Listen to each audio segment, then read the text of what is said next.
আমি ধুবুৰী জিলাত অসম ৰাজ্যিক গ্ৰামীণ জীৱিকা অভিযানৰ অধীনত প্ৰায় 270 গৰাকী আত্মসহায়ক গোটৰ মহিলাক কৰিব।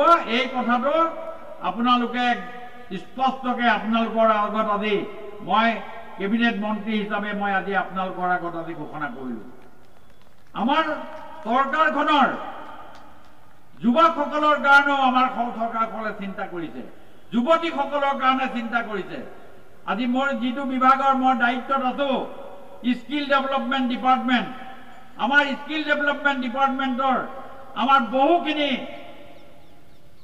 ব্যক্তি এইখিনি কথাৰে আপোনালোকৰ ছাত্ৰ ছাত্ৰীসকলৰ কাৰণেও মাননীয় মুখ্যমন্ত্ৰী মহোদয়ে এটা ব্যৱস্থা হাতত লৈছে। অতি সোনকালে আমাৰ এই ঘটনা আমাৰ হ'ব আৰু বেছি দীঘলীয়াকৈ মই ক'ব খোজা নাই। এইখিনি কথাৰে আপোনালোকে মাতি আনি মোক এই দুআষাৰ ক'বলৈ দিলে, যি সন্মান দিলে, মই সকলোকে মোৰ ফালৰ পৰা শুভেচ্ছা জনাইছোঁ। আৰু মই পুনৰবাৰ আপোনালোকক কৈছোঁ, স্কিল ডেভেলপমেণ্টৰ বিষয়ে লৈ আপোনালোকে সকলোখিনি উপায়ুক্ত মহোদয়ৰ লগত আপোনালোকে যোগাযোগ কৰক। মই ইয়াতো স্কিল ডেভেলপমেণ্টৰ কাৰণে গৌৰীপুৰত হওক, ইয়াত হওক, যোন কোনো জেগাত হওক, আপোনালোকৰ ইয়াৰ পৰা যিখিনি ৰিকমেণ্ডেশ্যন যায় মই কৰি দিয়াৰ প্ৰচেষ্টা কৰিম, যাতে সকলো যুৱক যুৱতীয়ে তেওঁলোকে এই যিটো চাকৰিত অতি কমেও 35,000 বা 40,000লৈকে আৰু চাকৰিত দৰমহা পোৱাৰ ব্যৱস্থা থাকে, কিন্তু সেইখিনি আমি সংস্থাপিত কৰিব পৰা নাই। আপোনালোকে এটা কথা চাব, প্ৰেক্টিকেল কথা, আপোনালোকে প্ৰত্যেক ঘৰতে আপোনালোকৰ ঘৰত যেতিয়া পুৰণা কেলেণ্ডাৰ এখন থাকে, কেলেণ্ডাৰখনৰ উল্টা পিঠিত আপোনালোকে কি এটা টেলিফোন নম্বৰ লেখা থাকে। কিয় টেলিফোন নম্বৰ থাকে? ইলেক্ট্ৰিচিয়ানজনৰ টেলিফোন নম্বৰ লেখা থাকে, প্লাম্বাৰজনৰ, পানী মেচিনৰ মিস্ত্ৰীজনৰ নম্বৰটো লেখা থাকে, টেপৰ মেচিনৰ মিস্ত্ৰীজনৰ নম্বৰটো লেখা থাকে। কিন্তু আজিৰ ডেটত আমাৰ ৰাজ্যত এইবিলাক মিস্ত্ৰী হওক, প্লাম্বাৰ হওক আমাৰ পাবলৈ নাই, টিভি মেকানিক পাবলৈ নাই, ৱাশ্বিং মেচিনৰ মেকানিক পাবলৈ নাই। এই গোটেই কথাবিলাক আমি গুৰুত্ব সহকাৰে লৈ তৰপে তৰপে আমি এই গোটেই কথাবিলাকক ট্ৰেইনিং দিয়া ব্যৱস্থা কৰিছোঁ।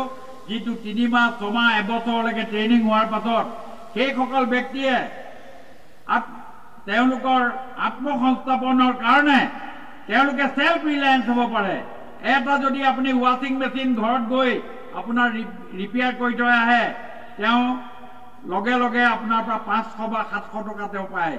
3টা কৰিলে 1500 টকা লৈ গধূলি ঘৰলৈ 7টা বজাত ঘৰলৈ ঘূৰি যাব পাৰে। এই সংস্থাপনৰ ব্যৱস্থাৰ কাৰণে আমাৰ স্কিল ডেভেলপমেণ্টৰ যি ব্যৱস্থা, এই ব্যৱস্থাখিনি আমাৰ আজি সুন্দৰভাৱে আমাৰ অসম চৰকাৰে কৰিছে। যিটো ড্ৰিম প্ৰজেক্ট আছিলে ভাৰতৰ প্ৰধানমন্ত্ৰী নৰেন্দ্ৰ মোদী ডাঙৰীয়াৰ, এই ড্ৰিম প্ৰজেক্টটোক আমি কৰিবৰ কাৰণে যি ব্যৱস্থা মাননীয় মুখ্যমন্ত্ৰী মহোদয় লৈছে, তাৰ দায়িত্ব দিছে মোক। আমি স্কিল ডেভেলপমেণ্টৰ কাৰণে আমি বিভিন্ন ধৰণৰ অনুষ্ঠানবিলাকৰ জৰিয়তে আমি এইসকলক ট্ৰেইনিং দিয়াৰ আমি ব্যৱস্থা কৰিছোঁ।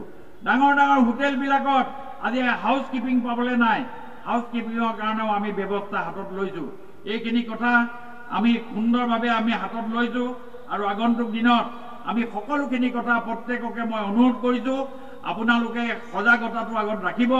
মাননীয় মুখ্যমন্ত্ৰী মহোদয়ৰ জৰিয়তে, ভাৰতৰ প্ৰধানমন্ত্ৰী নৰেন্দ্ৰ মোদী ডাঙৰীয়াৰ জৰিয়তে সবকা সাথ সবকা বিকাশৰ যি ব্যৱস্থা আৰু আমি যিখিনি বস্তু আমি আগন্তুক দিনত আপোনালোকৰ দিয়াৰ কাৰণে আমি ব্যৱস্থা হাতত লৈছোঁ, সেই ব্যৱস্থাখিনি আমি আগত ৰাখিবৰ কাৰণে আমি খুব সুন্দৰভাৱে ব্যৱস্থা লৈছোঁ।